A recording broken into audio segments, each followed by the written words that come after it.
കുറച്ച് നല്ല ഫ്രഷ് ആയിട്ടുള്ള ചെമ്മീൻ കിട്ടി കേട്ടോ. അത്യാവശ്യം വലുപ്പം ഉണ്ടായിരുന്നു. അപ്പോൾ വിചാരിച്ചു അടിപൊളിയായിട്ടൊന്ന് ഫ്രൈ ചെയ്തെടുക്കാമെന്ന്. കുറച്ച് നമ്മൾ റോസ്റ്റ് ചെയ്യാനായിട്ട് മാറ്റി വെച്ചു കേട്ടോ. അപ്പോൾ അതിൻ്റെ തലഭാഗം കട്ട് ചെയ്ത് കളഞ്ഞിട്ട് അങ്ങനെ നമ്മൾ ഫ്രൈ ചെയ്യാനായിട്ട് വേറൊരു രീതിയിൽ കട്ട് ചെയ്തെടുത്തു. പിന്നെ അല്ലാത്ത രീതിയിൽ നമ്മൾ റോസ്റ്റ് ചെയ്യാനായിട്ടും വൃത്തിയാക്കി എടുത്തു കേട്ടോ. പിന്നെ അതിൻ്റെ ഉള്ളിലുള്ള വേസ്റ്റൊക്കെ നമ്മൾ റിമൂവ് ചെയ്തിട്ട് നല്ല വൃത്തിയിലൊന്ന് കഴുകി എടുത്തിട്ടുണ്ടായിരുന്നു. ഇനി നമുക്കിതൊന്ന് മസാല പുരട്ടാം. അതിന് വേണ്ടിയിട്ട് ഞാൻ മുളക് പൊടി, അതേപോലെ തന്നെ കുരുമുളക് പൊടി, മല്ലിപ്പൊടി, ഗരം മസാല, ചിക്കൻ മസാല, മഞ്ഞൾപ്പൊടി, അത്യാവശ്യത്തിന് വേണ്ട ഉപ്പ്, ഇതൊക്കെ ഇട്ടിട്ട് കുറച്ച് വെള്ളം ഒഴിച്ചിട്ട് നമ്മൾ ജസ്റ്റ് ഒന്ന് മിക്സ് ചെയ്തെടുക്കുകയാണ് കേട്ടോ. ഇനി നമുക്ക് ഈ മസാലയ്ക്ക് നമ്മൾ ഓരോ ചെമ്മീനാക്കി എടുത്ത് വെച്ചിട്ട് നമുക്കതൊന്ന് നല്ലോണം ഒന്ന് പരട്ടിയെടുക്കാം ചെമ്മീനിലോട്ട്. എന്നിട്ട് നമുക്ക് കുറച്ച് നേരം ഒന്ന് റെസ്റ്റ് ചെയ്യാൻ വയ്ക്കാം.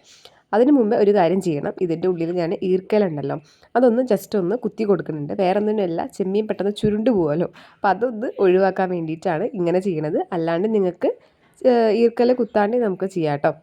ഇങ്ങനെയാകുമ്പോൾ കാണാനൊരു രസം ഉണ്ടാവും അവസാനം. അത്രയേ ഉള്ളൂ. ഇനി നമുക്ക് ഒരു ഫ്രൈ പാൻ വെച്ചിട്ട് അതിനകത്തേക്ക് വെളിച്ചെണ്ണ ഒഴിച്ച് കുറച്ച് കറിവേപ്പിൻ്റെ ഇല ഒന്ന് ഇട്ട് കൊടുക്കുന്നുണ്ട്. അത് നിങ്ങൾക്ക് വേണമെങ്കിൽ ഇട്ട് കൊടുത്താൽ മതി. ഇനി നമുക്ക് ഓരോ ചെമ്മീനായിട്ട് വെച്ചിട്ട് നമുക്ക് രണ്ട് ഭാഗം ഒന്ന് നന്നായിട്ട് ഫ്രൈ ചെയ്തെടുക്കാം കേട്ടോ. വെളിച്ചെണ്ണയിൽ ചെയ്തെടുക്കുമ്പോൾ പ്രത്യേക ടേസ്റ്റ് ഉണ്ടാവും. ഇത് ഫ്രൈ ചെയ്യുമ്പോൾ നല്ലൊരു മണമാണ് കേട്ടോ വരിക. അപ്പോൾ നമ്മളുടെ ചെമ്മീൻ ഫ്രൈ ഇവിടെ റെഡി ആയിട്ടുണ്ട്. എന്തായാലും നിങ്ങളൊന്ന് ഉണ്ടാക്കി നോക്കി നോക്കൂ കേട്ടോ. അടിപൊളി ടേസ്റ്റാണ്. വെറുതെ ഇങ്ങനെ കഴിച്ചുകൊണ്ടിരിക്കാൻ തോന്നും. ചോറിൻ്റെ കൂടെ വേറെ ഒന്നും വേണ്ട, ഇത് മാത്രം മതി. അപ്പോൾ ഇന്നത്രയുള്ള വീഡിയോ. പുതിയൊരു വീഡിയോ ആയിട്ട് വരുന്നത് വരേക്കും ബായ്.